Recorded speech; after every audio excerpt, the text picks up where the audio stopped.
To watch my exclusive content not featured anywhere on YouTube, log on to my website at imjustheretomakeyoutthink.com/films.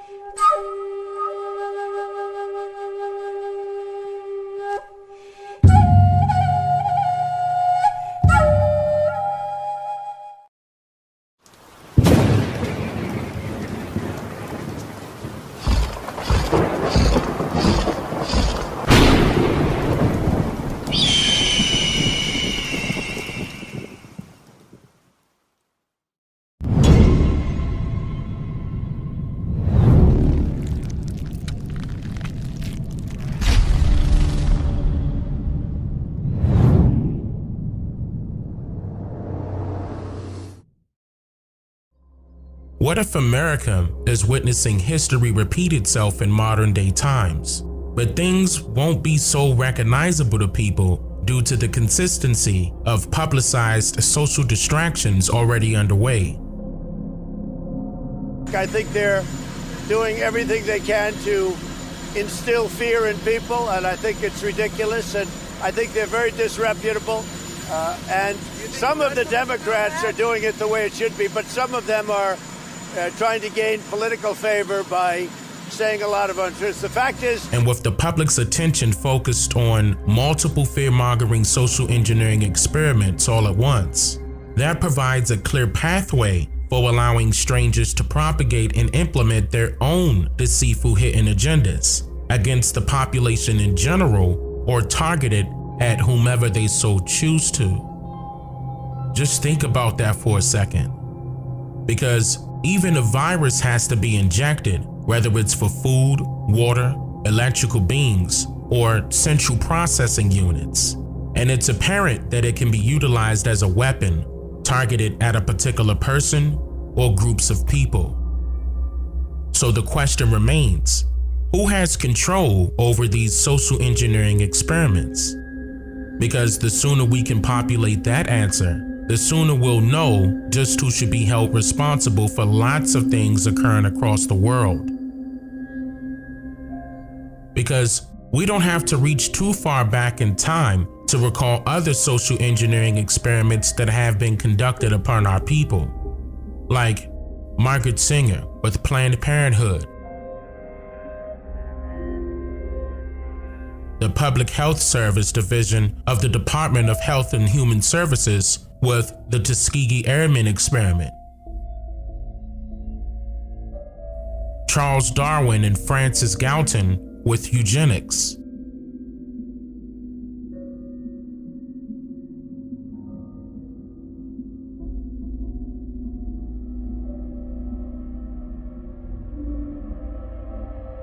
Walter Plecker with the Racial Integrity Act of 1924, and the United States with segregation laws, in which some of these laws seems as if they are still active today, because reality shows us that nothing is racially equal 100%. In your opinion, would it be too far-fetched to claim that there's an agenda to exterminate a particular group of people in today's society? And if you answered yes, then how would you explain multiple reports stating that, quote, a COVID-19 vaccine will only work if trials included Black participants? One more time for the people in the back. Multiple reports are stating that experts are saying that a COVID-19 vaccine would only work if trials include Black participants. How does that make you feel? Besides skin color variations and genders, different phenotypes and body shapes and sizes, what's the big difference between Black participants and non-Black participants other than the obvious? Wait a minute now. This article does say experts are saying this, meaning that it's a collection of people with this agenda in mind. So let's see what they have to say about this. According to this article written by Curtis Bunn of NBC News on June 17, 2020, the primary source of where this fear-mongering agenda derived from initially was, of course, left in limbo because the article says, quote, African-American participation in the trial is critical, medical experts have said. Researchers of pharmacogenetics, the science that studies how genetic factors affect reactions to drugs, stress that medicine could produce different results based on race and genetic, socioeconomic, and environmental dynamics. Translation: a vaccine might not work in African Americans if African Americans do not participate in clinical trials to create the drug. End quote. Notice how the initial creator or creators of this bizarre idea was never included in this article by name and title, only brushed off and left up to the reader to assume that these ideas are based on research conducted by medical experts, unforeseen. And it gets a lot deeper, because how will we ever know for sure that these strangers are somehow experts, as they so claim, since they are not being mentioned at all here? But NBC News does mention, however, a lady named Calethea Hodges, who is a clinician that works for a company called Infinite Clinical Trials. And according to this article, her sole job is to, quote, persuade Black people who have a deep mistrust of experimental drugs and medical institutions to participate in clinical trials to help find a vaccine for the deadly coronavirus. End quote. Yep, you heard that right. And I definitely read it verbatim. And you are awake watching this video right now, so it's no excuse. This is a major problem here, because she says disgustingly, quote, the reasons I hear African Americans will not participate are heartbreaking and disappointing. I have heard about the Tuskegee experiment a lot, and I have heard they will give me the virus and they will put a chip inside of me. And they say their parents raised them to never participate in medical research. It's all tough to overcome. Overcome? You heard about the Tuskegee experiment a lot, and this is still heartbreaking and disappointing to you? This is a prime example of all skin folk and kinfolk, or rather in this case, all skin folk won't have your best interests, only theirs. And you may even disagree, but I'll call it for what it is, and you tell it how it might be. The article goes on and mentions that Calethea Hodges said coronavirus human trials at her location will not occur for another month or two, and that she has been successful in getting so-called Blacks to participate in other trials, quote, most recently for women who experience hot flashes, through distributing educational pamphlets. Information is power, end quote. This works for her to recruit more and more people of various shades of the color brown, just because she shares the same skin complexion as they do, saying, quote, and that's why I'm here in this neighborhood that's predominantly African American. They see me and give me a chance to at least share my information with them. And when she shares this information with the people of Georgia and they still refuse to participate, she reaches for a weapon that's commonly known as fear, and invokes the experience of some cancer patients to drive it all home. Quote, when the patient with cancer hears there's nothing else we can do, they turn often to clinical trials. It's the last resort. With the coronavirus, the question becomes, would you rather be on a ventilator or try a drug? That's a view that might get people to participate, end quote.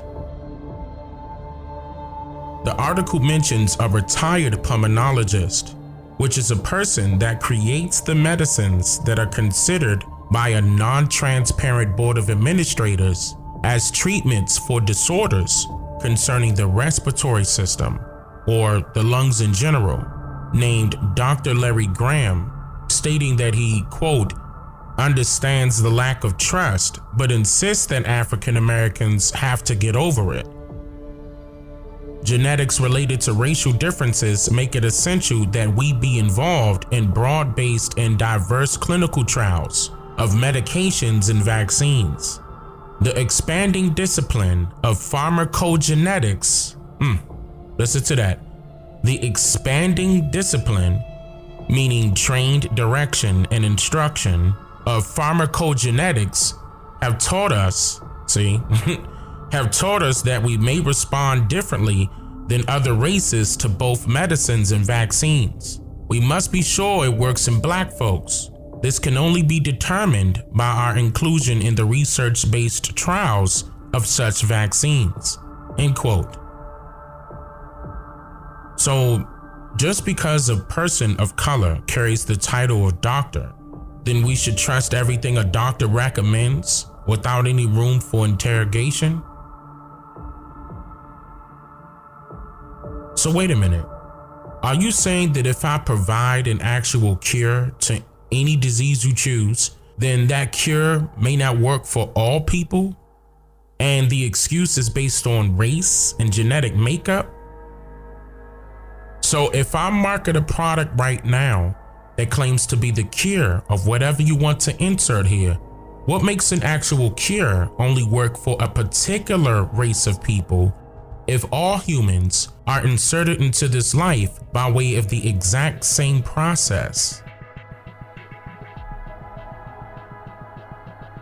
Eugenics should ring a bell here, which carries a horrific history of racial discrimination involving the creators and dictators of social scientific studies, genetics, natural selection, biology, anthropology, and even the scientific management of mating, just to name a few things. And you may recall me mentioning throughout my previous videos a British eugenicist by the name of Francis Galton, who was the creator and cultivator of the pseudoscience known as eugenics in 1883, admitting that his works are heavily influenced by the likes of his own cousin, Charles Darwin, who is accredited with another pseudoscience of natural selection, along with his theory of man being an evolution of an actual monkey. More about this in my movie entitled Biological Warfare, that's available to be viewed right now using the link to my website below. Now, I would like for you to note that I am showing you how the enemy has no particular skin complexion, simply because the enemy comes in various skin complexions. The article directly mentions two other doctors who are brown in skin complexion that are in support of so-called Black participation in these unproven social engineering experiments. One of them mentioned goes by the name of Dr. John Maupin, who was the former president of Meharry Medical College and Morehouse School of Medicine, in which he believes that HBCU's role in testing will increase the number of so-called African American participants, saying, quote, "The problem is, do I trust them? That's why the ability for Morehouse and Meharry to have a clinical research center is valid. It will allow Black people to come. We have to have more HBCUs conducting trials because people would trust them more than they will some other institutions. I'm not saying all are untrustworthy. I'm saying there will be a greater trust in institutions led by those who come from the patient's backgrounds." End quote. The other person mentioned is Dr. Aletha Maybank, in which she is the Chief Equity Officer of the American Medical Association and Group Vice President of its Center for Health Equity, in which she feels as though things are not moving fast enough for so-called African Americans to be involved and randomized unproven vaccination testing experiments, saying that, quote, institutions must build relationships with Black communities to gain trust in clinical trials, end quote. So now the question is, why are these experts so concerned about having participants outside of themselves being of able body to participate in vaccination testing without any restrictions? And can anybody recall a time period where any vaccine has been publicly labeled as a major breakthrough in curing anything that you could think of? And we're not about to exclude law enforcement out of social engineering experiments neither, because they do play a predominant role in regulating the national racial divide by enforcing political correctness, rules and regulations, upon those who follow under separatism motives concerning the freedom of just to be. Let's talk about George Floyd. You said George Floyd's death was a terrible thing. Terrible. Why are African Americans still dying at the hands of law enforcement in this country? And so are white people. So are white people. What a terrible question to ask. So are white people. More white people, by the way. More white people. In the wake of all of the George Floyd protests that are still ongoing right now, as of July 8th, 2020, Donald Trump and the United States Department of Justice decides to believe that it's appropriate to name a federal law enforcement operation dubbed as Operation Legend after a 4-year-old child of color that was just recently shot and killed by unknown suspects as I record this today in Kansas City, Missouri on June 29th, 2020 by the name of Legend Taliaferro. How is this even acceptable at a time where people are still currently protesting against police brutality, racial injustice, and racial inequality? Leave your comments down below and tell me what you think. Fox News with Tucker Carlson aired a segment that I think everyone should be cognizant of. Listen very closely to what is mentioned here in this clip. So kids should go to school. That's the new position. Now, you may have thought this was a debate that we settled conclusively in the 19th century when we banned 8-year-olds from working in factories and sent them to school. Parents are certainly on board with that. They want their kids back in the classroom in September. Every poll shows that. Most kids and most teachers probably feel the same way. So who is opposed to opening schools? Take a guess. The teachers' unions. The teachers' union's position on every question is always the same. They would like less work, no accountability, and much more pay. At least one chapter of the American Federation of Teachers is planning to go on strike if they have to work this fall. So many administrators and school districts have no choice but to obey their demands. In Miami-Dade County in Florida, that's one of the country's biggest school systems, the superintendent has warned that his schools may have to stay closed in the fall. I will not reopen our school system August 24th. If the conditions are what they are today, our reopening plan contemplates a phase 2 reality. We are still in phase 1, a phase 1 that has degraded since over the past few weeks.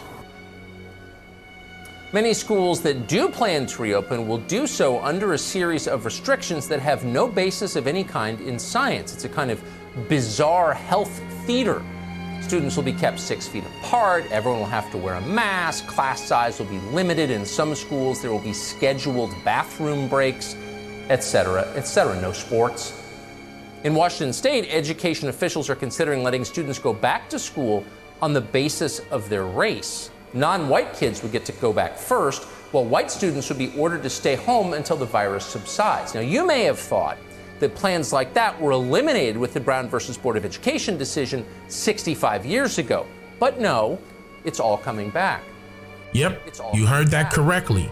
That they are willing to allow so-called black students to be the first to return to schools, just to be sure that it's safe for so-called white students to then return to school, only after it has been tested first on the so-called black students.